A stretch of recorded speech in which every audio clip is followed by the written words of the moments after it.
What on earth is this big thing?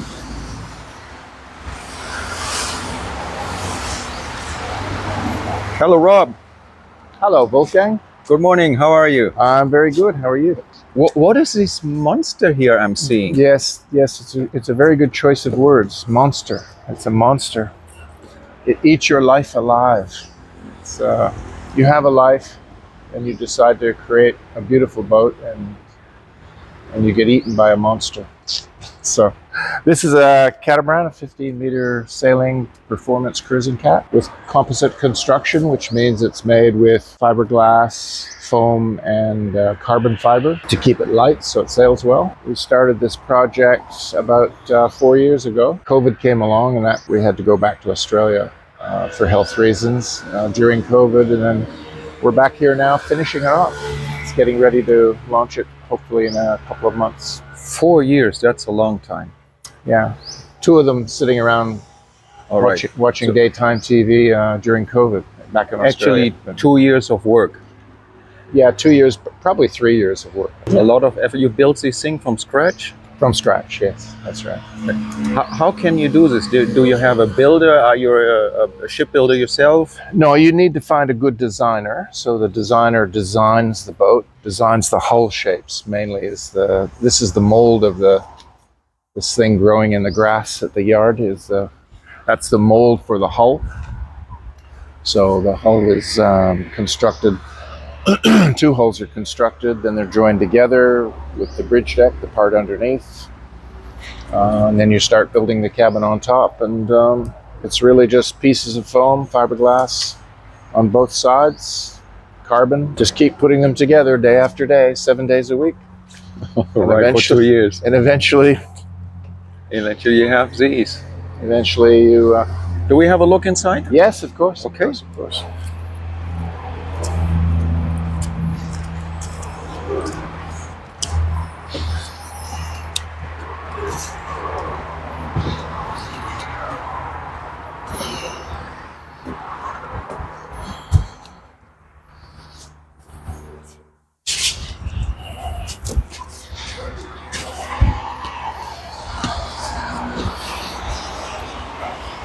So these are they're the green monsters. Those are the lithium batteries from a Dutch company, Valence. They're very nice, they're very expensive, and we're going to change away from them because we've discovered a problem with the batteries. It's a safety issue. There's been 2 cases we know of that they caught fire.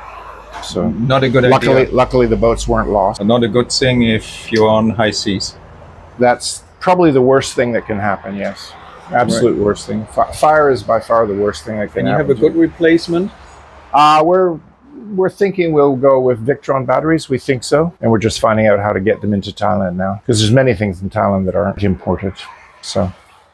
And if you import it yourself? Yes. Yeah, you have to get certificates and licenses and permissions and lots of forms in Thai. Yeah, it's good. It's good fun.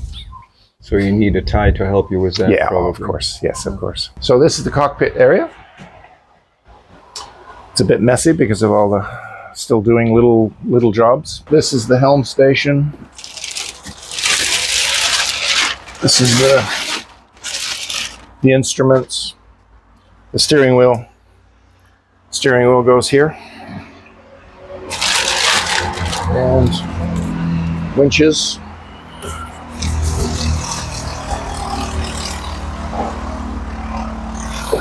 So, yeah. And then we have a seat. We have an upholstered seat, double seat that goes up here. These windows open right up to let the breeze come through.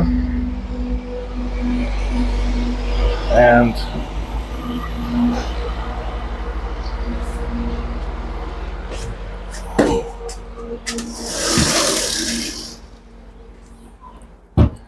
can we go inside? Yes, sure, of course. It's a bit dark.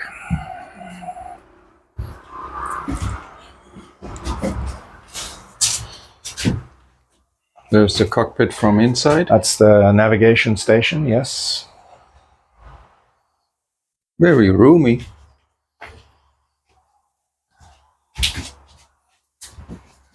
That's the freezer. Already thing. there.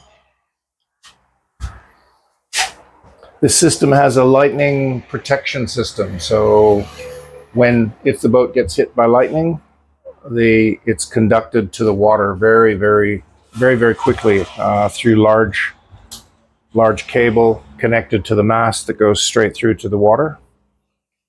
And then other cables go to the hull, the outside of the hull, and they have conductors on the outside of the hull just at the water level, just at or below the water level, that take that charge, and it makes the electrical charge neutral very quickly. Good feature to have. Well, we'll see if it works. I hope we never find out if it works or not. We just won't notice anything go wrong. So we'll see. Where do you want to sail? If it's you start one day?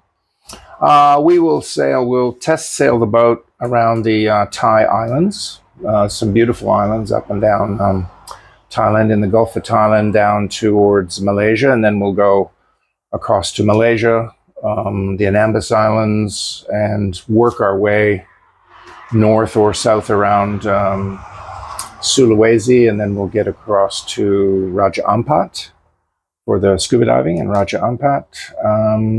We're both scuba divers, very keen scuba divers, lifelong scuba divers. So and then by then we would head back to Australia for a bit of a break and see if we need it to fix anything on the boat, and then we need to get to New Zealand and then up to the islands through Cook Islands, Vanuatu, Solomon Islands, Louisiade Archipelago. That's those sort of places. That sounds So fun. the boat is set up to be self-sufficient. That was one of the main design criteria. So we have lithium batteries, but a big lithium battery bank for the electric motor. So we have one electric motor, 20 kilowatt, and we have one 45 horsepower diesel motor. So we have both bases covered for redundancy. And large amount of solar, 4.3 kilowatts of solar to recharge the batteries, and a DC generator that the engine will run off if there's not enough solar, and good sails.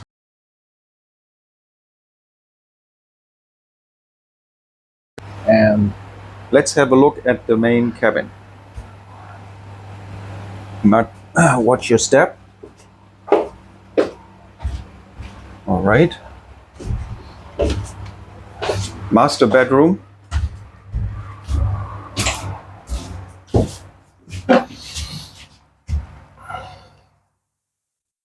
That's nice. And over there? here is a technical area cupboard, another technical area cupboard, electrical, with air conditioner and refrigeration compressor, and then into the toilet area.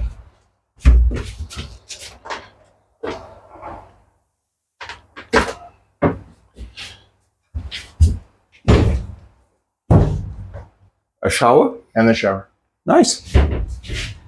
Okay. So tell me about your seamanship.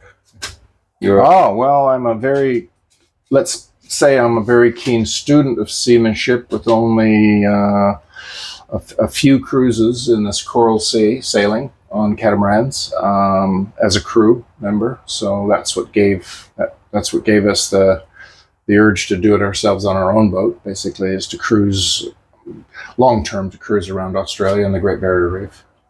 So but I'm a keen student of seamanship, good seamanship, which is redundancy, safety, self-reliance, and smart decision making when you're sailing. So to stay out of trouble. First of all, stay out of trouble. Anchor the boat well every time, every single time. Navigate. Don't drive it up on reefs. The basics, and be aware of the weather. The weather, that's a Be key aware word. of the weather. The weather is king. So Maritime meteorology. What do you tell me maritime about that? meteorology. That's right. Yes, exactly right. I was very fortunate to study in Sydney with the Australian Bureau of Meteorology's heavy weather forecaster, who's also a keen sailor and a cruiser. So we learned in that course we did with him for 6 weeks. We spent a lot of time going through the weather systems and how to predict them. And this is before satellite. This was before Predict Wind. This was years ago. So this was basically how to take the weather faxes off your SSB radio and be able to interpret them properly to know how intense the weather was going to be. So now it's much easier, much more convenient. But still, sailing is a full-time job, is it? What do you mean? That it takes your time. Oh, you always have to be vigilant. I mean, the ocean is a very beautiful place that can be extremely unfriendly, and it can be unfriendly very quickly. So it's very good to understand the moods of the ocean and the sea state, what your boat is capable of, when to run and when to press on. So yeah, it's very doable by everybody, but it's not something that you just think is going to go well all the time with no interaction from yourself. You need, in my opinion, you need to educate yourself on Right. things, spend some time learning. And there's some wonderful resources now online, just absolutely wonderful resources to learn about boats, construction, operation, systems, all that sort of stuff. All the information is available to you. So there's really no excuse to have some of the disasters that you see on YouTube. I mean, it's just, you shake your head and say, oh, well, what did they expect? So this is a performance cruising boat for a couple. This boat was designed for two people to be able to operate easily and safely in the roughest of conditions. It has features that we've thought about very bad weather. If there's the two of you out on the ocean and the weather, any long passage, more than say 3 days or 4 days, some of the longer passages, weather could change. Systems can change quickly. All sorts of stuff is happening up in the jet stream that can alter the forecast quite dramatically. So what are you going to do? How are you going to handle the boat with really rough sea states?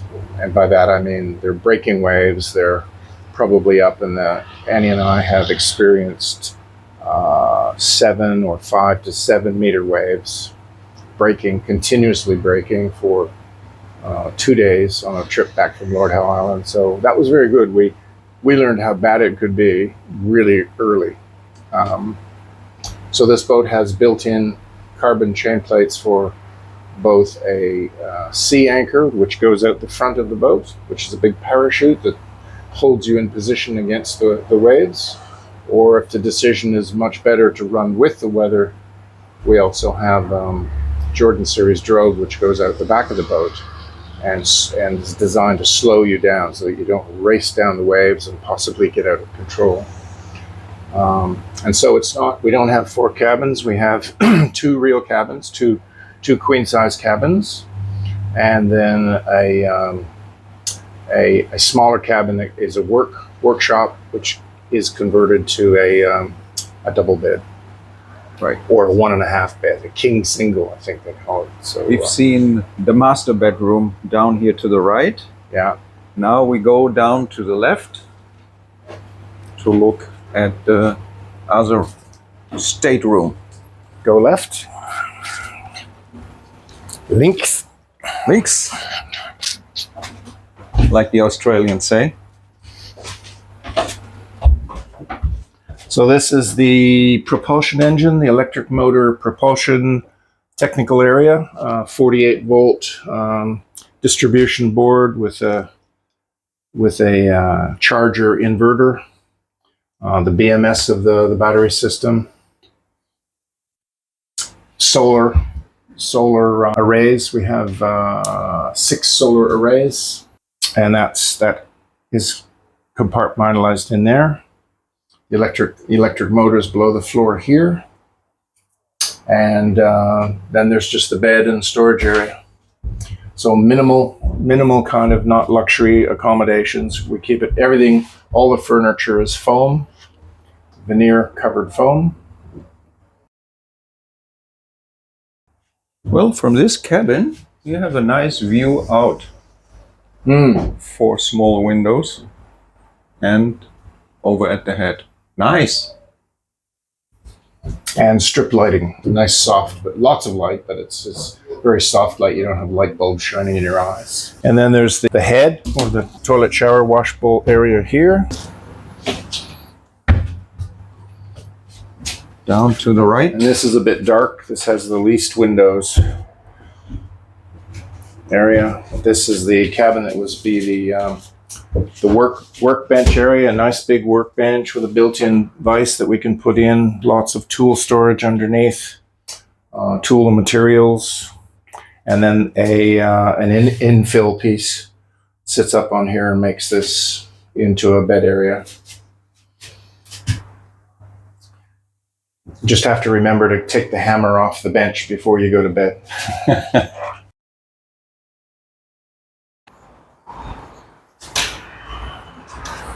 Rob, you mean saying you're also a scuba diver?